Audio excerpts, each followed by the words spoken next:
but I love having them in here. I love the sense of being one people, one community, and getting to have our children see what it means to worship Jesus as Lord. But it is interesting as we think about the songs that we sing. They're a little bit strange, right? Some of them are weird just because they're super old and are weird for that reason. Gloria in excelsis Deo is just super Latin. And how many songs do we sing in Latin ever? None, right? And hark the herald angels sing. I mean, we've all heard the joke where somebody mistakes that song thinking like the angel's name is Harold, but it's his old King James language, hark and herald, and nobody speaks like this. And so we sing some of these songs, and there's a little bit of a strangeness. You have to listen closely to what these songs are about. But the weirdness of these songs goes beyond the vocabulary, right? In a few minutes, our closing song will be Joy to the World. And in that song are words about blessings flowing in every place that has been marked by the curse of sin. We'll sing about the whole earth receiving her king. And as we sing lyrics like these, we're struck by how much work is still yet to be done in our world. Right? Many of our Christmas songs are like this, songs that announce a better future, a future that often feels really far away, if not sort of impossibly out of reach. It doesn't take us much scanning of the news to see, to be struck by tragic murders, children, of teenagers, of police officers, of men and women made in the image of God. We see the devastation of natural disasters. We witness the rich and the powerful preying on the poor and the vulnerable. And then there's the stuff that never makes the news.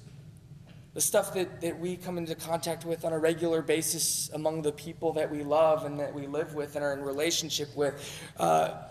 Heartbreak as families are torn apart and experience constant hostility. The unexpected and devastating loss of a child. The pain of miscarriage. The family that works so hard but just constantly seems to get beaten down over and over again, and so on. We know these pains because many that we care about carry them with them.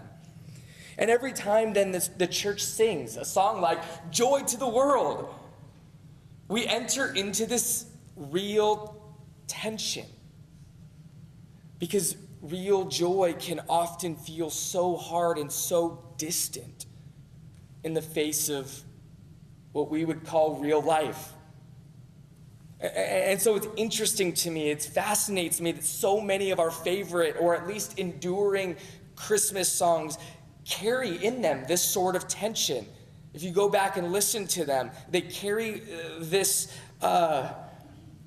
tension where there's a hope for a better future in the midst of a present pain.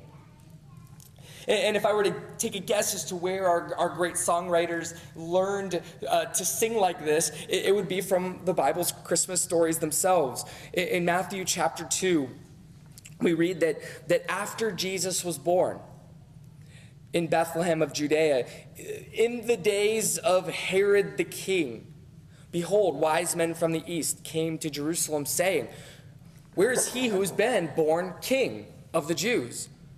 For we saw his star when it rose, and we have come to worship him." The tension appears immediately.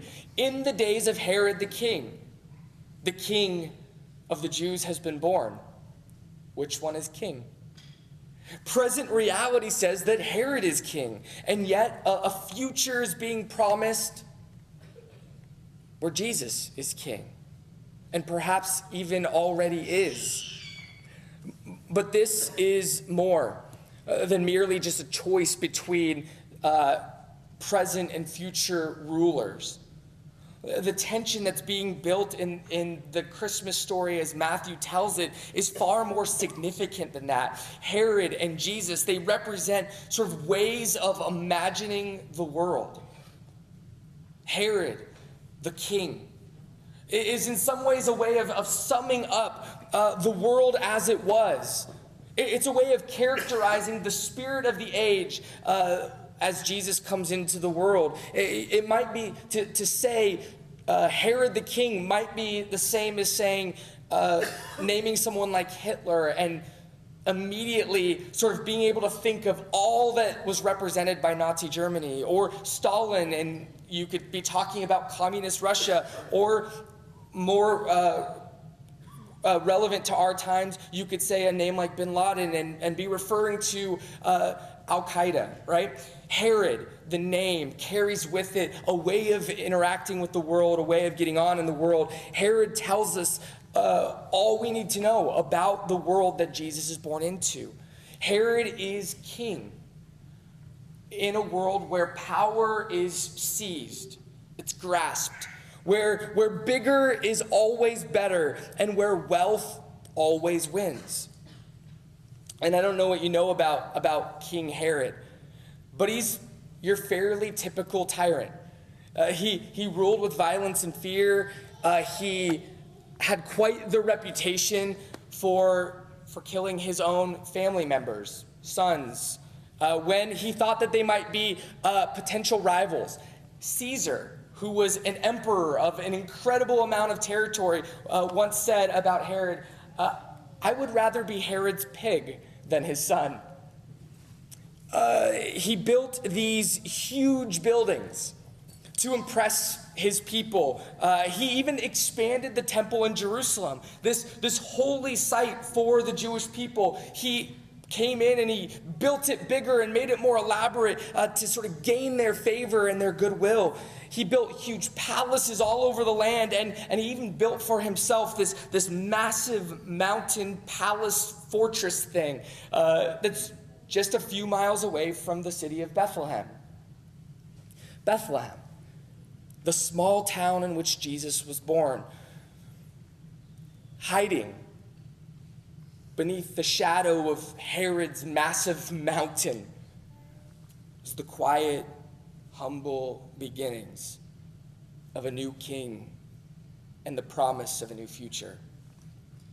If Herod represents a way of getting on in the world, a way defined by the relentless pursuit of power, influence, of bigger stuff and more stuff, then the birth of Jesus announces a new way, an alternative way of making our way through this life. But if we're honest, and this can be disorienting, we're 2,000 years later, and we can recognize Herod's ongoing influence.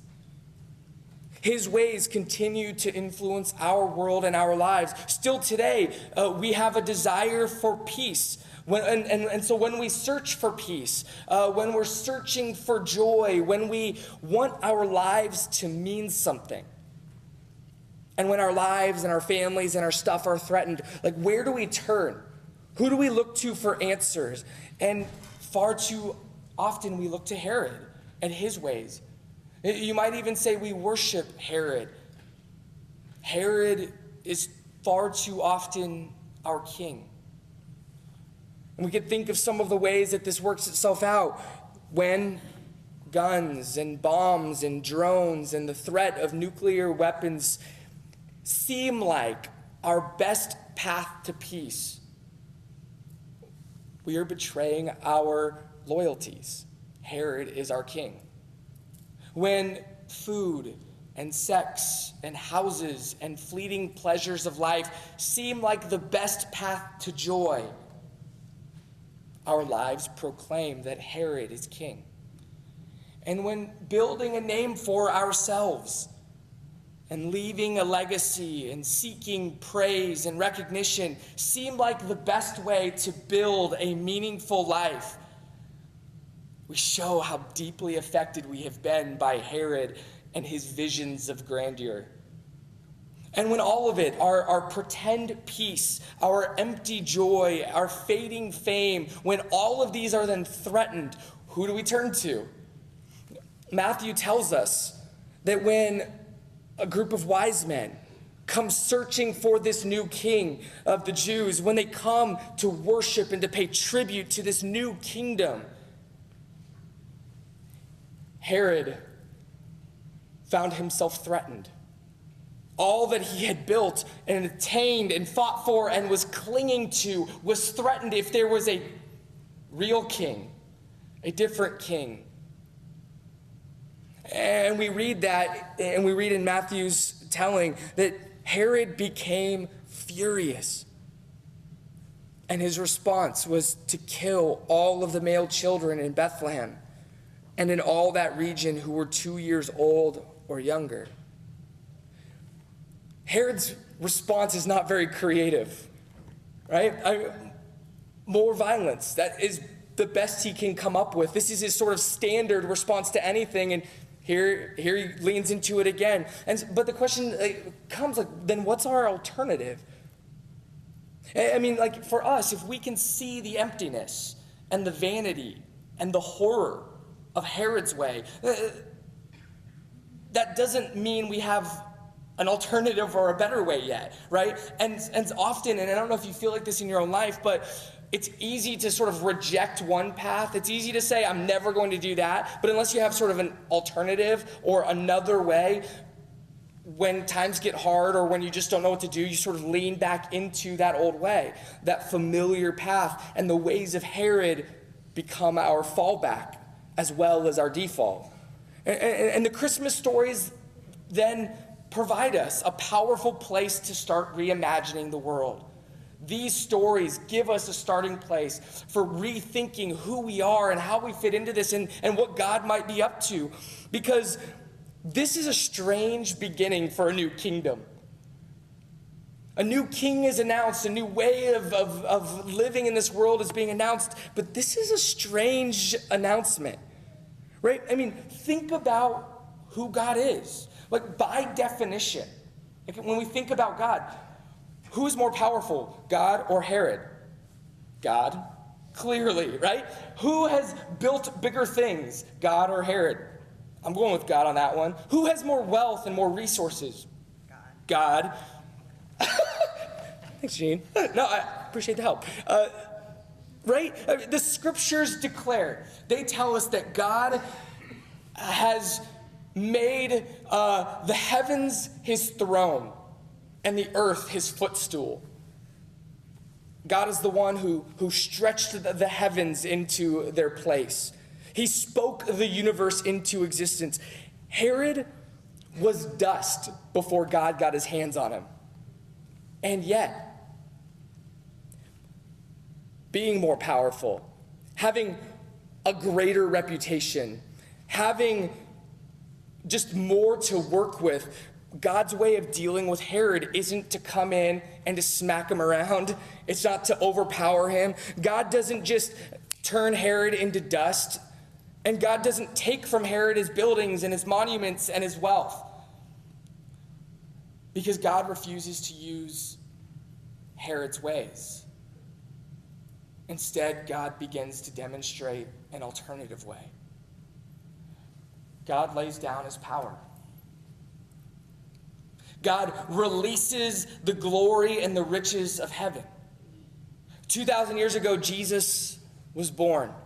And those closest to him tell us that Jesus was more than just a human. He was God with us.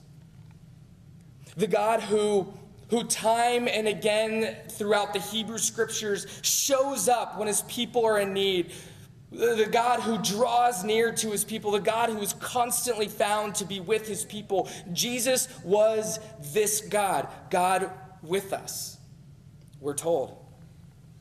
In taking on human flesh and putting himself in the care of a poor Jewish couple, God made himself incredibly vulnerable. And he came and was born under the shadow of a powerful and dangerous tyrant. Right? Doesn't God's decision in all of this to come into the world in this way just sound insane and a little bit bizarre? And it doesn't make a lot of sense really at all when we view the world according to Herod's ways, some of our default ways. See, because God's decision to be born in human flesh as an infant in Bethlehem, there was a result to that decision. And the result was the death of innocent children at the hands of Herod. Because God decided to come into the world in this way, a group of children suffered and died. The God who could have stopped that massacre doesn't. And there's something in our Herod hearts that cry out, why would God allow Herod to do such a thing when all he had to do was destroy Herod where he stood? Right? In this face-off between the present king and the future king, Herod seems to come out on top. And we're left wondering if the future promise can be trusted. And as we look at our lives, as we look at the world since that day, since that horrific event, innocent children have constantly and consistently been the frequent targets of people captivated by the Herod way of getting on in this world. And so our question continues to echo, and it's a question that Christmas forces us to ask. If God can stop the massacre of over 100 children in Pakistan or dozens at an elementary school, why doesn't he? God could wipe the earth of the wicked. He could protect the innocent. And so, is there an answer to be found? When an angel appeared to Joseph in a dream, Joseph was told to name the child Jesus, Yeshua in Hebrew, which means the Lord is our salvation. But the angel says, name him Jesus, for he will save his people from their sins. I think we sometimes misunderstand what is being said here. We often hear the angel saying, Jesus will save us from the consequences of our sins. Certainly that is the case. But what ends up happening, because we hear that here, is that we think that Jesus and Jesus' birth is really about getting into heaven when we die or living free of guilt. But what if being saved from our sins isn't just about being free of the consequences of sin? What if being saved from our sins literally means being set free from trusting Herod in his sinful ways? In other words, what if salvation means that we no longer have to settle for Herod's vision of the world? What if we no longer have to view the world with Herod's eyes?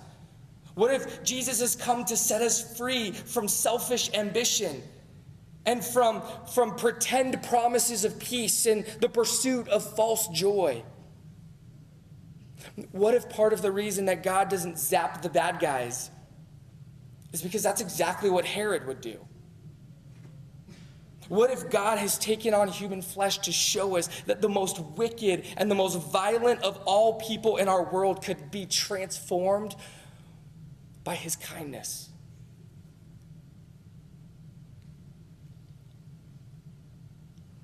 When we hear the Christmas story, we're struck by those in the story who demonstrate a better way, a new kind of trust in this way that God is leading them into. Think of when Herod lives for his own reputation. You have a guy, Joseph, who stays with Mary, even though his reputation, the rest of his life is going to be affected by staying with Mary because his reputation is going to be compromised because he just can't explain their situation. While a guy like Herod hoards his wealth, accumulating and amassing it, you have these wise men, these magi from the east who come generously lavishing gifts on the one who is truly king. Herod, we learn, passes his legacy of violence on to his children. And for decades, his children will fight each other over who gets Herod's kingdom. And they'll keep fighting each other for some time. And while he does that, you have Mary and Joseph who give us this humble, beautiful picture of two people who seek God and who follow him wherever he leads, whether that's deciding to marry, whether it's moving down to Egypt or coming back. Wherever they end up, they're attentive to who God is and what God is doing through them. And tonight we find ourselves being called to this way, to seek Jesus and to trust him, to worship him, and to follow him. But the birth of Jesus presents us with some pretty hard questions about the world that we live in and what God might be up to. And a quick read through of these stories shows us there aren't easy answers to be found. Instead, we find ourselves confronted with two different ways of living in this world. A life that is submitted to Herod, to the Herod that rules over us, or a life walked with the God who dwells with us. As we sing Joy to the World tonight, we're reminded that the Jesus way involves the transformation of our imaginations, and it involves incredible acts of trust. Trust that joy, real joy, is more than a pipe dream, but is a promise that's available now as we seek God, as we serve him, as we make our lives available to him and his kingdom work in this world. Merry Christmas, friends.